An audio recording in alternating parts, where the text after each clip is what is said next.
present this literature to you. So I'm going to attempt to do my best and hope that Krishna will speak through me and make this valuable for you. Just going to do Jai Radha Madhava and then start with some prayers and then we'll begin.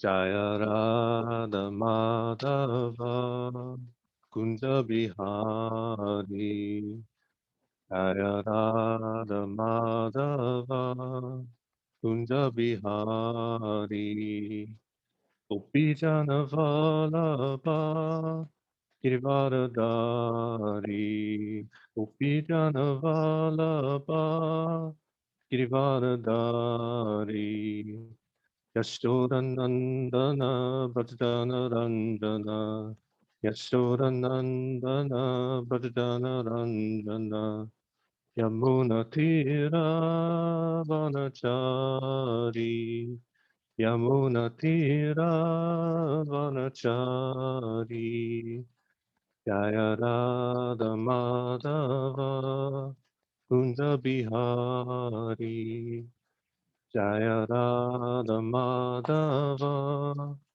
Kunda Bihari Om Namo Bhagavate Vasudevaya Om Namo Bhagavate Vasudevaya Om Namo Bhagavate Vasudevaya Narayanam Namaskritya Naram Jaiva Narotamam Devim Saraswatim Vyasam Tato Jaya Mudiraye Astaprayeshu Abhadreshu Nityam Bhagavata Sevaya Bhagavati Uttama Shloke Bhakti Bhavati Naistiki. So tonight we're going to continue with Queen Kunti's prayers. Jitendra Prabhu set us up very nicely last week with a wonderful introduction to the situation that our characters found themselves in, our personalities. And, we, just to recap, so the Brahmastra had just been prevented from destroying the entire Pandavas and Parikshit, and Queen Kunti is stopping Krishna before he gets on his chariot to leave for Dwarka to thank him, and she offers her obeisances to him and goes on to ponder how can one person come to understand Krishna, to know Krishna. So I'm going to share the verse. Hopefully this is correct. Can you see? Not yet, Prabhu. Not yet. Okay. How about now? It's coming up. Great. Yeah. Okay, cool. So this Bhagavatam chapter 1, Canto 1, chapter 8, verse 20. Tata paramhamsanam muninam amalatmanam bhakti yoga vidhanartanam katam pasyema hi striyaha. So Prabhupada's translation, you yourself descend to propagate the transcendental science of devotional service unto the hearts of the advanced transcendentalists and mental speculators, who are purified by being able to discriminate between matter and spirit. How then can we women know you perfectly? And the purport by Divine Grace Bhaktivedanta Swami Prabhupada. Even the greatest philosophical speculators cannot have access to the region of the Lord. It is said in the Upanishads that the supreme truth, the absolute personality of Godhead, is beyond the range of the thinking power of the greatest philosopher. He is unknowable by great learning or by the greatest brain. He is knowable only by one who has his mercy. Others may go on thinking about him for years together, yet he is unknowable. This very fact is corroborated by the queen, who is playing the part of an innocent woman. Women in general are unable to speculate like philosophers, but they are blessed by the Lord because they believe at once in the superiority and almightiness of the Lord, and thus they offer obeisances without reservation.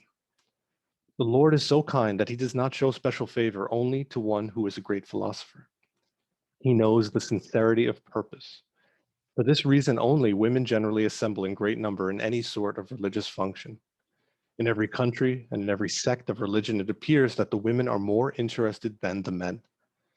This simplicity of acceptance of the Lord's authority is more effective than showy, insincere religious fervor. There's a lot to unpack in that purport and that verse. I was telling Goro Kumar before we started that I had originally signed up for a later section in this series, and then I moved it up because I saw there were some empty slots. And when I went last week to look at this verse to see what I had signed up for, I was very happy to read these two verses and see what was being discussed here, specifically because here in the Bhagavatam, we have Queen Kunti, an incredibly exalted woman, a pure devotee of the Lord, talking from her perspective about how she sees Krishna and how she came to understand him and know him and attempt to know him. And in my life, I came to Krishna consciousness through my wife, through Andrea. And so women, for me in my life, have been incredibly important, not just bringing me to Krishna consciousness, but throughout my entire life. And we hear a lot through the Bhagavatam and the Gita and a lot of literature, and especially in the material world, about how women are inferior to men. So I was very happy tonight to get to speak about an incredibly superior woman, Queen Kunti, and to give my perspective, as maybe unimportant as it may be as a white man, on women, but one who knows women that are incredibly strong and powerful. So I was very happy to talk about this first. However, when I went to do some research on it, I found that I was very much out of my depth in understanding the gravity of her prayers in their entirety. So I listened to several lectures by our senior devotees, as well as by our Acharya, by Prabhupada. And there was a lecture from 1973 in which he covered these two verses. So I watched them a couple of times, and hopefully I was able to gain something that I can share with you. So I think one of the most important things to look at in this verse actually is in the purport, where Prabhupada said, he is knowable only by one who has his mercy. And mercy is a very strong boon that can be given. But the thing with mercy is that you can't earn mercy. There's nothing you can do, that any of us can do in this world, to get mercy from someone. It can only be given. And mercy can only be given by someone who is more powerful than we are. So, if you have a child, you can't ask for mercy from your child, and your child can't give you mercy because they are not superior to you. But in this case, Krishna is superior to everyone and everything. And so he can bestow mercy. It doesn't matter how much you study. It doesn't matter how much you know or how much you think you know. It doesn't matter how much you donate. It doesn't matter how much you give. All that matters is if Krishna has bestowed his mercy on you. And he bestows his mercy on those people who serve him through devotional service, whatever that may be. So the mercy here that Prabhupada speaks about, I can't remember if it was Shamananda Prabhu, I think it was, he talked about mercy in a previous presentation he did for our group. And I think that in order to even attempt to receive mercy from someone, you need to be humble, and you need to not have any false pretenses. As Prabhupada says at the end of the purport, simplicity of acceptance of the Lord's authority is more effective than insincere religious fervor. So you put on these airs. Prabhupada liked to call people rascals all the time. And he would talk about people who were puffed up. And those airs of being puffed up or being a rascal, being someone who's trying to, get around and take advantage of something, are the complete opposite of humility. And here in this verse, Queen Kunti is incredibly humble. I mean, she's Krishna's aunt.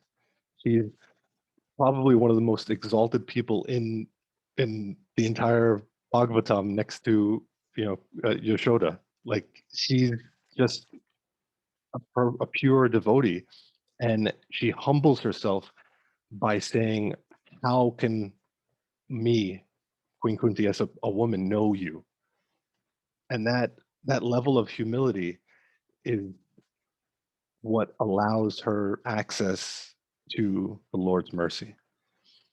In the verse, it starts off with Tata Paramhamsanam, and Paramhamsa is the perfect swan or the perfect being. And Prabhupada in that lecture from 1973, he talks about, I never heard this before, but he talks about how if you give a swan milk and water mixed together, apparently the swan can pull the milk out. And that relates to the person, the exalted personality who's able to live in this material world but not be affected by it, to take the milk, to take the spiritual nature out of the material world and subsist on that. So Queen Kunti saying, you come for those people. So how is me as a woman, how could I know you? Here in this time, in our current place and circumstance in Kali Yuga, we all are not anywhere near Paramahamsas. We're all the lowest of the low. So at this point in time, there's no distinction between man or woman in terms of how qualified we are to approach Krishna or to earn or get or be bestowed his mercy. We don't have any different qualifications in terms of the body that we inhabit now because it's Kali Yuga. Everything is degraded. In fact, we can't, even the Brahmanas can't do proper sacrifices because they're not proper Brahmanas. The only thing we can do is chant the holy name. And here in the Bhagavatam, you have a pure devotee saying, I don't understand how I can come to you. And I think that's so beautiful to see that someone as exalted as her can lower herself to the point of saying, I don't know, I don't understand. Show me how I can come to you. Um, and so that is very important to look at the time and the place and the circumstance of these things, because a lot of times people will use this Vedic literature to justify injustices. And Kunti saying she's a woman, so I can't know you perfectly, needs to be put in the proper context. Um, Today, women are not inferior to men because we all are on the same level. Back thousands and thousands of years ago, when there was proper structure and proper relationships between the different genders and the different varnas and ashrams, you can have that structure where maybe men were more this or women were less that. But today, men and women are equal. And I think that's very, very important to focus on, not just in society, but also in religion. And so Queen Kunti is an example of how, by lowering ourselves to being humble, we can then gain access to Krishna. So the second verse, there's a lot more to talk about in the first verse, but I feel like I might talk myself to death. So the second verse, 21, Krishnaya Vasudevaya Devaki Nandanaya Cha Nanda Gopakumaraya Govindaya Namo Namaha. The translation, let me therefore offer my respectful obeisances unto the Lord, who has become the son of Vasudeva, the pleasure of Devaki, the boy of Nanda and the other cowherd men of Vrindavan, and the enlivener of the cows and the senses. Purport. The Lord, being thus unapproachable by any material assets, out of unbounded and causeless mercy, descends to the earth as he is in order to show his special mercy upon his unalloyed devotees and to diminish the upsurges of the demoniac persons. There again is mercy. Lots and lots of mercy here. Queen Kunti specifically adores the incarnation or descent of Lord Krishna above all other incarnations because in this particular incarnation, he is more approachable. I mean, sweet baby Krishna. What's more approachable than sweet baby Krishna? In the Ram incarnation, he remained a king's son from his very childhood. But in the incarnation of Krishna, although he was the son of a king, he at once left the shelter of his real father and mother, King Vasudeva and Queen Devaki, just as his appearance, just after his appearance, and went to the lap of Yashoda Mai to play the part of an ordinary cowherd boy in the blessed Vrajabhumi, which is very sanctified because of his childhood pastimes. Therefore, Lord Krishna is more merciful than Lord Ram. He was undoubtedly very kind to Kunti's brother Vasudeva and the family. Had he not become the son of Vasudeva and Devaki, Queen Kunti could not claim him to be her nephew, and thus address Krishna in parental affection. But Nanda and Yashoda are more fortunate because they could relish the Lord's childhood pastimes, which are more attractive than all other pastimes. I really like Nrsimhadev pastimes, but I do have to agree that Krishna's pastimes are really, really, really, really attractive.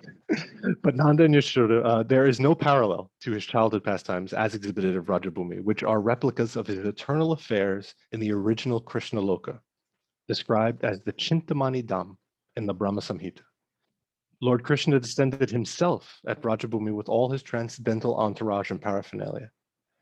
Sri Chaitanya Mahaprabhu therefore confirmed that no one is as fortunate as the residents of Rajabhumi, and specifically the cowherd girls, who dedicated their everything for the satisfaction of the Lord. His pastimes with Nanda and Yashoda and his pastimes with the cowherd men, and especially with the cowherd boys and the cows, have caused him to be known as Govinda. Lord Krishna as Govinda is more inclined to the brahmanas and the cows, indicating thereby that human prosperity depends more on these two items, namely Brahminical culture and cow protection. Lord Krishna is never satisfied where these are lacking. I was so excited with these two verses. I didn't know before this that Go was also the senses. I knew Go was the cows, Govinda, but I didn't know that Go was also about the senses. So Govinda, not only is he the enlivener of the cows, but he's in the enlivener of the senses, and he can fill all of our senses to the point where we are satisfied. We're beyond satisfied. It's been said, I think, I'm pretty sure Prabhupada said it, I can't remember where, but I've heard him say that the senses, we can't stop the senses. The senses are always active. And it's important that we use the senses in a Krishna conscious way. So you can't turn off your ears. You could try to ignore what you hear, but you still will perceive it. However, if you use your ears to hear kirtan or to listen to Bhagavatam, then those senses will be enlivened by Govinda. If you taste prasad, which is the way that I first came to Krishna consciousness was through prasadam, you will be enlivened and filled with, the sense of taste. And all of your senses can be directed towards Krishna consciousness, and whatever you're doing, that action then becomes Krishna conscious, and it becomes pure, and it becomes an offering to the Lord. This may not be directly related to that, but at my work that I do, whenever I'm working, almost all the time I'm listening to kirtan, and I'm thinking about Krishna while I'm working and trying to think about the people that I'm working for and the work I'm doing for them, and trying to see that as some way to connect them with Krishna, even though I will never meet those people. But while I'm working, I'm trying to be engaged in Krishna consciousness to enliven my senses, to distract from other things that I may be thinking about or may be bothering me. And here, Krishna is being addressed by Kunti by his names. All the names in this verse of Krishna are different aspects of his pastimes. And so we know Krishna by many names. I mean, I think there's hundreds of names of Krishna, but we know Govinda and Damodar and Girivardhari. Like, anytime you think of the names of Krishna, you think of the pastimes. And by thinking of the pastimes, you think of more names of Krishna. And all of those things together bring you closer to him. But if you approach him in a humble way, thinking about those things, you may get a taste of his mercy. And once you have that, everything else becomes easier.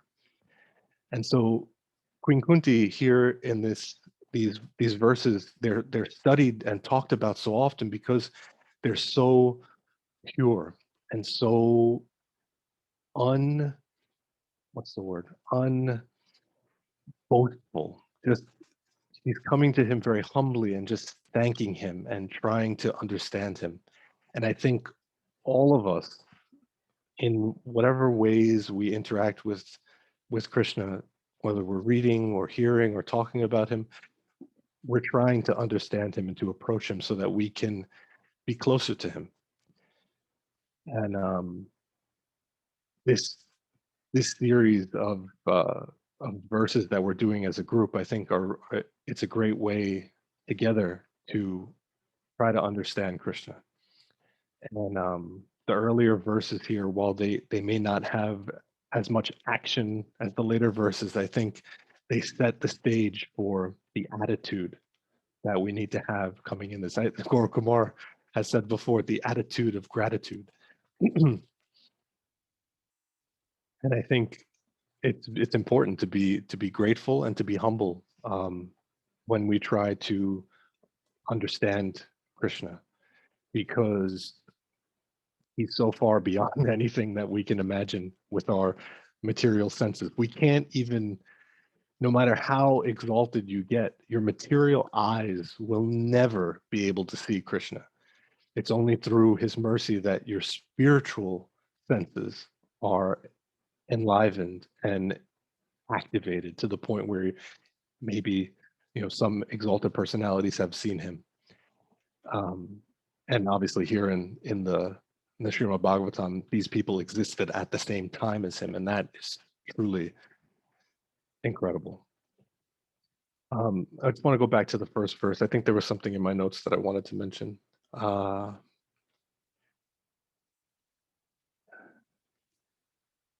Oh yeah. So I found a verse in the Gita, chapter 13, verses 8 through 12. It's a very long list of qualities that Krishna is telling Arjuna are important, or that he feels are considered knowledge. And the very first quality in that huge list, 5 verses, this list of qualities, is humility. Krishna tells Arjuna the most important quality that you need to have in order to have knowledge, which in this case, whenever we're talking about Vedic literature, knowledge is knowledge of the Supreme, is humility. Nothing else comes before that. So you can have knowledge of the Shastra and knowledge of Sanskrit, and you can have knowledge of how to perform rituals, but if you're not humble, yeah, that's the verse. If you're not humble, you can't approach Krishna. Otherwise, it's just fluff. It's just being puffed up. So I think that's all I wanted to share here. I wanted to leave time for questions and conversation because I am out of my depth here in describing beyond what I heard from Prabhupada and trying to distill what he said in another way. So without talking myself in circles, I thank you for your attention. And if you have questions or comments, or if you want to chastise me for any corrections I might have need to make, please let me know.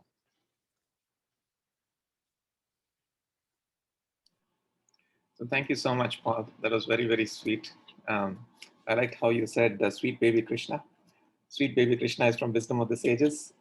It's Raghunath's favorite phrase. So thank you. I'll just open it up. If anybody has any questions or comments, please feel free to ask. I have some questions also, but I'll wait for if anybody else has any. Jitendra Prabhu, go ahead, please. Yes, Prabhu. So thank you, Paul Prabhu. This was like a really nice, power-packed, short, sweet, and power-packed session. So really thank you for that. And you focused on the, we could say, the most important tenet of the philosophy of Mahaprabhu, which is humility. You started with, I mean, every sentence that you said, it was like filled with a lot of meaning. So like you began by saying that mercy can never be gotten. It has to be given by the merciful person. It has to be bestowed upon us, right? So that is a very important point, because sometimes I just reflecting, we feel that, oh, I'm doing my rounds of chanting, I'm doing this, I'm doing that, I'm memorizing the shlokas, I should, it is, I mean, Krishna is bound to give me his mercy, right? But it is very clear from your talk that it doesn't work that way. Krishna is independent, and it is up to him to give us his mercy. It's not that I can say that, oh, I'm chanting 16 rounds, Krishna. At the time of death, I can't say that, oh, I chanted 16 rounds, Krishna, all my life. Come on, take me back to Goloka. Give me your mercy. I did what you said, now give me, what you promised. So it doesn't work that way. So mercy has to be received. It has to be bestowed upon by the stronger person out of the two. And then you brought in humility through that mercy aspect. In order to receive mercy, we have to be humble. And then you very beautifully connected it to the prayers of Kunti Maharani, how despite being a Paramahamsa, a Mahabhagavat, who is an eternal associate of Krishna, participating in his pastimes eternally, she's expressing her humility to Krishna. So very very nice, sweet class. Thank you so much. I don't have any questions as of now, but if I do think of anything, I'll let you know.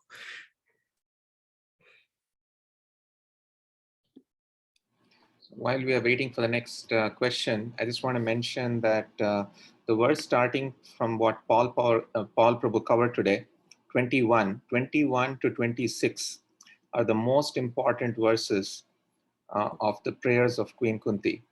So if possible, I request all the devotees to either memorize these verses or at least read them. They're very, very powerful. From 21 to 26, these 6 verses are amazing verses.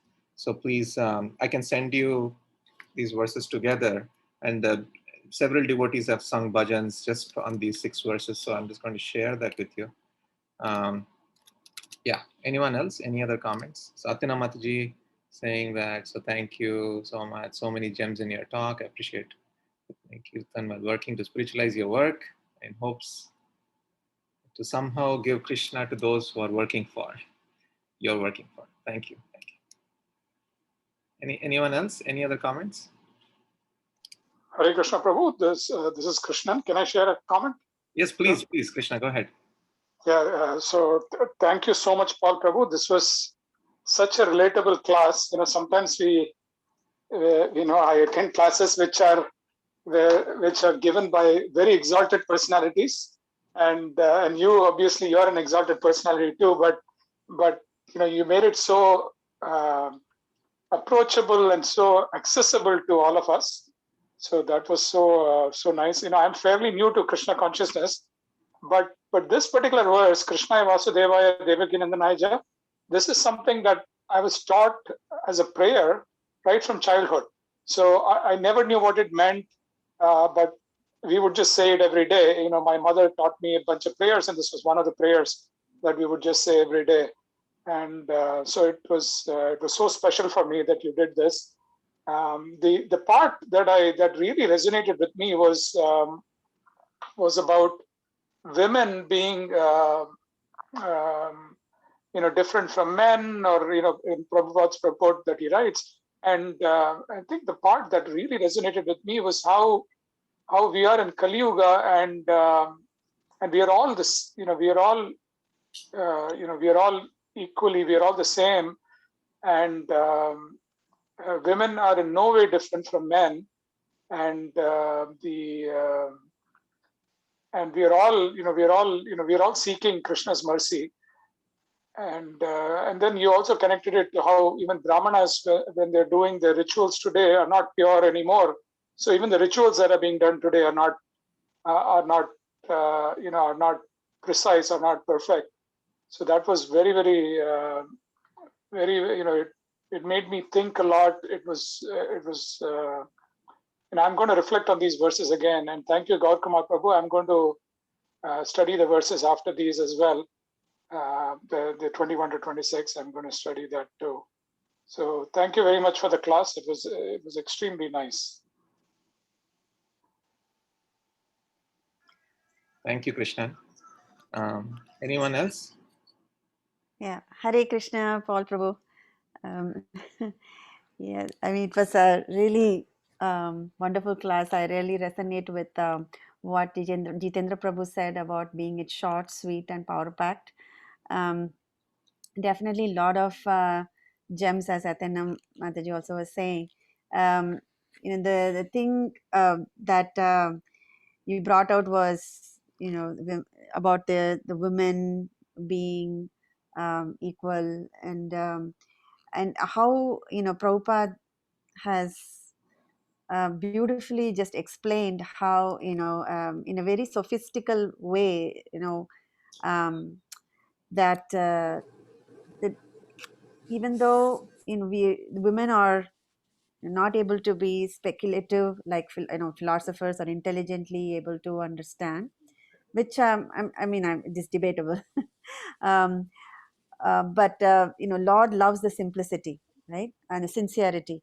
And it immediately reminded me of the wives of the Brahmanas pastime, where Krishna just, without any any thought or giving it any flinch, he just showered his mercy upon the wives of the Brahmanas, as opposed to the Brahmanas who were actually having Krishna right in front of them, and they are doing sacrifice for him, and but they could not see his hand.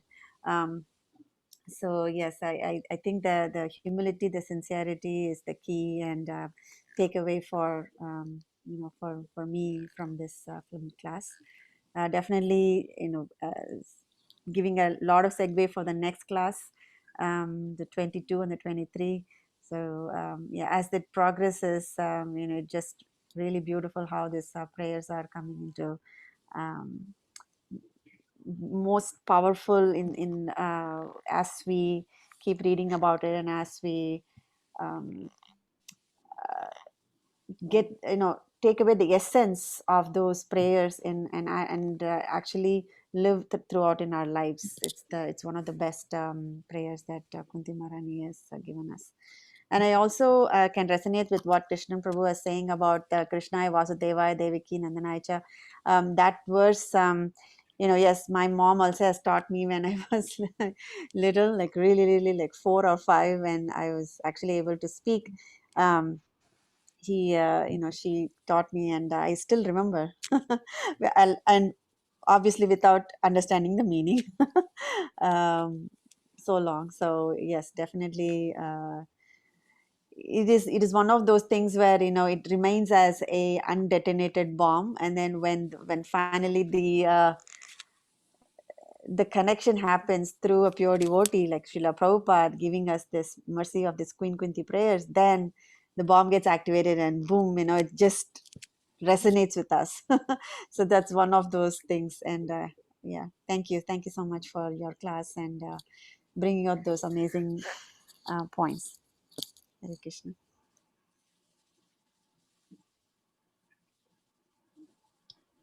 Hare Krishna, Paul Prabhu. Thank you for amazing class.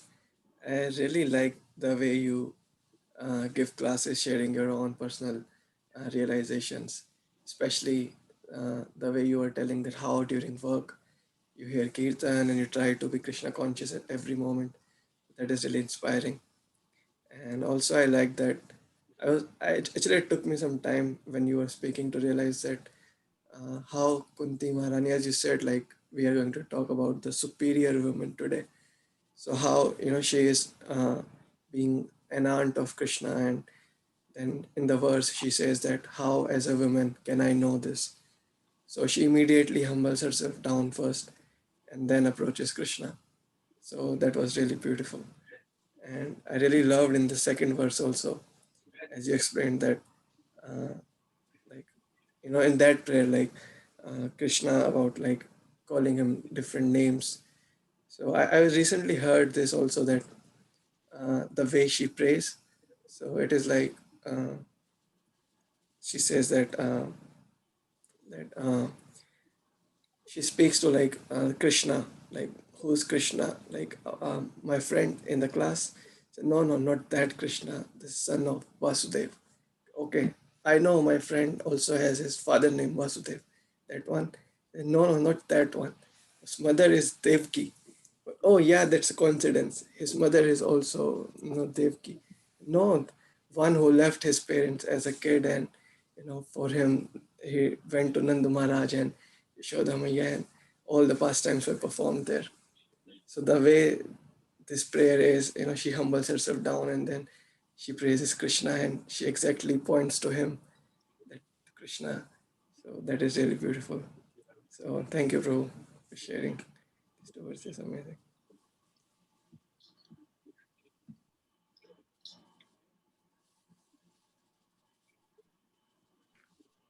So Dawal Prabhu, you're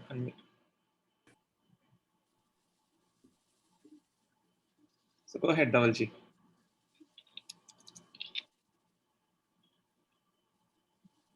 Oh, hello. Yeah, now my mic is working. Uh, Thank you, Paul Prabhu, for the amazing class. As though it's like a second class which we had for Kunti Ma. I believe like we throughout the journey we will get more ideas on, or you can say we'll get the whole Mahabharat revealed from her words, and like how she, what we call it, like she prayed to Krishna for his mercy. So thank you so much for organizing it.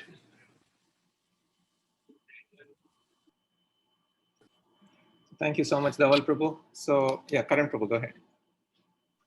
I also resonate very much with what Jitendra Prabhu said. Thank you, and I really appreciate like the two points which you mentioned, which stuck out to me the most. First one being about mercy, that we cannot demand it. It comes from somebody who's like more powerful. And second, about humility, which Queen Kunti displays, like something which I think I needed to hear, and I really like reflect more on these points. Thank you so much for sharing this, bro.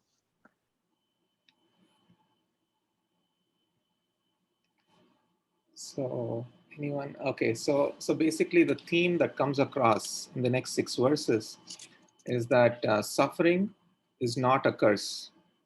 Suffering should not be taken as a curse. Suffering can actually help you progress towards Krishna very easily. And that is the theme that we will visit again and again and again over the next 6 verses.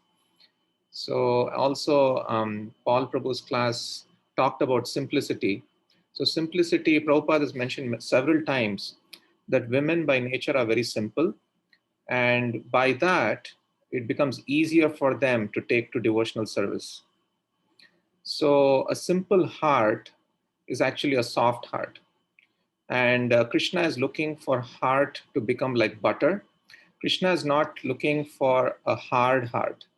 Krishna wants the heart to become soft so that he can come and steal the butter in our heart. And over again, this theme keeps coming where Srila Prabhupada mentions that simplicity is the key. We should not become proud. Becoming proud is actually makes the hard heart, and it's actually dangerous.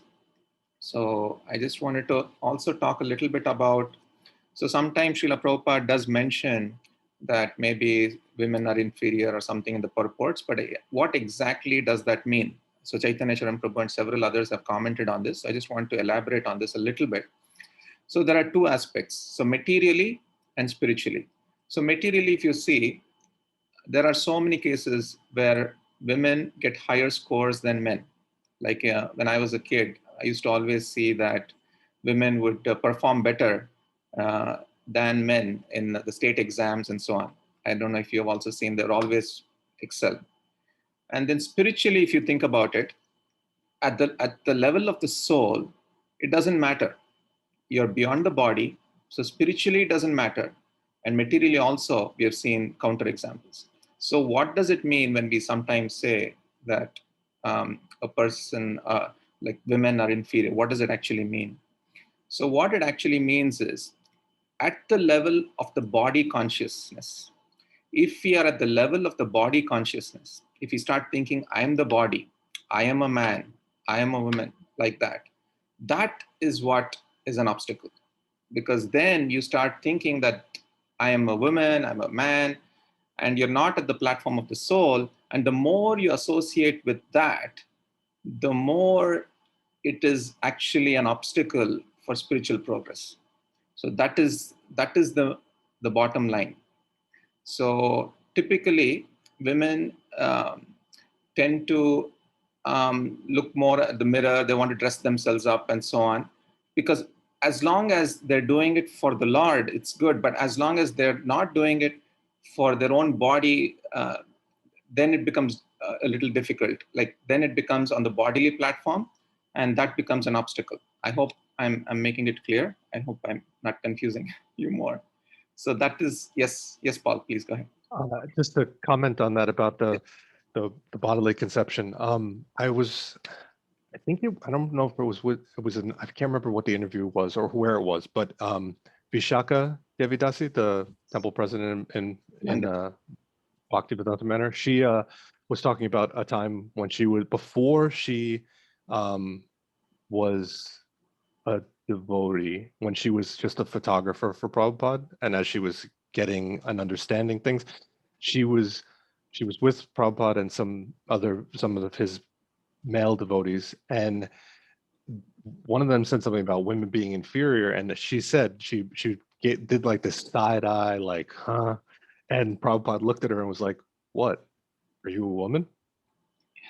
To like prompt her to think about, well, we're not talking about the fact that you are in the body of a woman. We're saying, and so she elaborated and mused on that for a bit. I'll try to find the interview because it's a great interview, but that moment in there was just such a amazing way to think about the bodily conception of what we're trying of life and what we're trying to do, and how,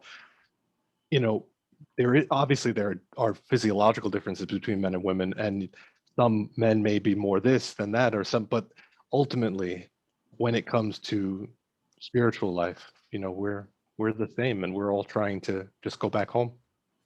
Yeah, and the two fundamental features of spiritual life are, one is that we are not the body and we are not God. So these two things can be understood at various levels. We can easily understand this theoretically, that we are not the body, but to actually realize this, it can take a lifetime or several lifetimes to understand that we are not the body and that we are not God, we are not the controllers. The moment we start controlling things, we start playing God. And that is where humility goes away and things like that. So it's very important that these two concepts, we are not the body and we are not God, are understood. And yeah, I just wanted to mention those things. Anyone else? So I think we've heard everyone's comments. I have a question, Prabhu. Yes, Prabhu. If it's okay.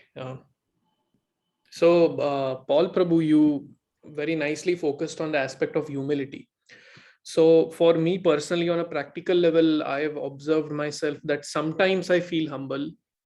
Like let's take chanting, for example. Chanting is one of the most important activities that we do. And the best chanting is when it's done in a humble mood, in a mood where we are seeking shelter from Krishna, in a mood where we are kind of crying out to Krishna and to Radharani, please bestow your mercy, right? So sometimes I observe myself that, yeah, I have kind of a little bit of that mood where I'm humbly praying, and in that prayerful mood I'm chanting. And sometimes I am like, sometimes I try hard to get into that mood, but somehow, the mind doesn't allow, or, that mood doesn't kick in really. So, that humility doesn't kick in really, that humble disposition, so to say. So this how, like, what do you think are some good ways to kind of pull ourselves back, like really quickly, into that humility, humble state again, when we are not in that? So yeah, so this is something I'm experiencing, sometimes I'm humble, sometimes no, sometimes I mean, yeah, everything is nice, do I really need shelter right now? Everything is so nice. Things are going on, that way. So what is your take on it, if you don't mind? Yeah, that's a wonderful question. I think all of us struggle with that from time to time. I think it's a mark of a very aware mind and soul to recognize that you go through those moments, because a lot of times people won't realize that they're not being humble or that they can't get into a mood of humility because it doesn't even cross their minds. So the fact that you're even acknowledging that it happens to you and that it's something you're working on, is you're already ahead of the curve, in my opinion.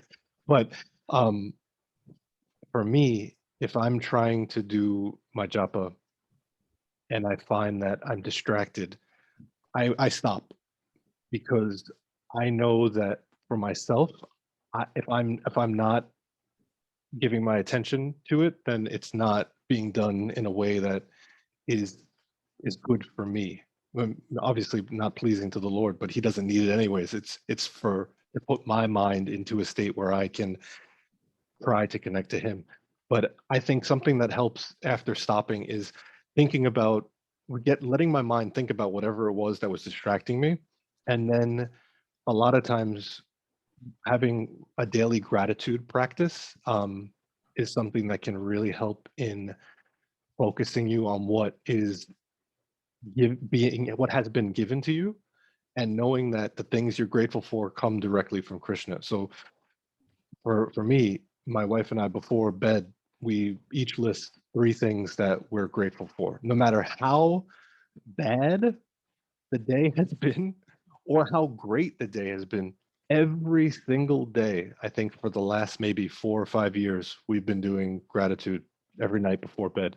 Even if one of us is sick or not feeling well, or we had a horrible day, or whatever it is, we always make time to list the things we're grateful for. And now, as we're trying to be more Krishna conscious and trying to be more in that mood of seeing things coming from Krishna, the gratitude, when we say these things we're grateful for, we're recognizing that they're because of Him. And if you can do that just once a day, I'm grateful for X, Y, and Z, whatever it is, and know that you're grateful for those things and that those things come from Krishna. The more you do that, just like with japa, and it gets easier and easier and easier. So I would recommend that, to try that and see if it helps. Thank you, Prabhu. So we do that, myself and my wife, but it's more like it's become mechanical, kind of. So yeah, but I think adding more feeling to it is going to help. Like really meaning what we say, really meaning that I am grateful for this. Yeah, that is something. But thank you so much. It's wonderful. Thank you.